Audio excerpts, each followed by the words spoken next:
Welcome back. Sun is going down around middle Georgia. Temperatures mid 50s for a lot of us around the region. The wind kind of gentle from the northwest. Not too much going on. It's been a pleasant day. It's been a nice week after last weekend. What felt like a lot of rain chances that didn't pan out. We were warm and we were muggy. Now it's looking good. Radar had a little activity last night in the form of some light showers that came in like just ahead of midnight, but they didn't last too long for us. And now basically all the cloud cover that was associated with that has cleared out. Just a little bit of that left down towards Savannah in the southeastern part of the state. Continuing throughout our evening, skies are going to stay clear and conditions are going to get cool. We're going to be nearing our lows from last night as we approach the midnight hour, and I'm expecting us to get down to freezing in Macon tonight. Winds will shift from the northwest to become variable after midnight. Not a whole lot going on there. They'll eventually pick up from the southwest as we get into tomorrow. Below freezing in Jackson for the low, 33 in Warner Robins is just above freezing. Eatonton, Monticello both below freezing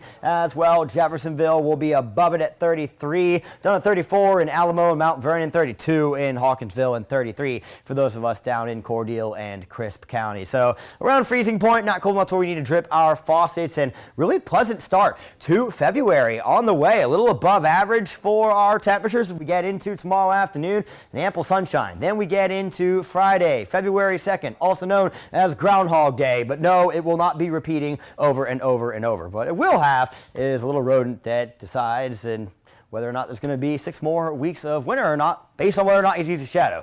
Now, when you see this cold front here, right, we're expecting upper 60s, potentially low 70s for a couple of us Friday afternoon, but because of that little weak cold front coming in, Saturday's highs likely only to be back into the upper 60s again, even though it'll be plenty sunny. So continuing through the overnight hours, again, as I kind of mentioned before, around last night's lows, we get shortly after midnight, and then we drop down towards that freezing point. Definitely expecting colder conditions than the numbers that are on your screen. But tomorrow afternoon, into those low to mid 60s, plenty of sun. We are going to see some cirrus clouds begin to make their way in as we roll through tomorrow night and into Friday morning. Of course, Friday morning up in Jackson, Georgia, in Butts County, that is where General Beauregard Lee will wake up and potentially see his shadow. There are clouds, but these are not super thick, so there could be some sun that gets through there. It'll be interesting to see how that pans out. Either way, we keep it pretty nice as we go into Friday afternoon. In fact, less clouds in the afternoon than what we have early on, and then we'll keep those sunny skies with us into Saturday as well. 62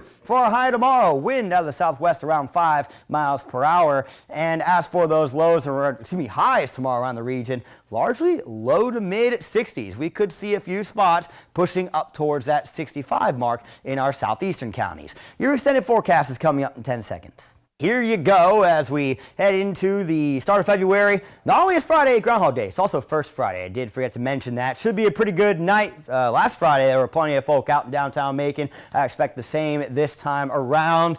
Rain doesn't come back until Sunday.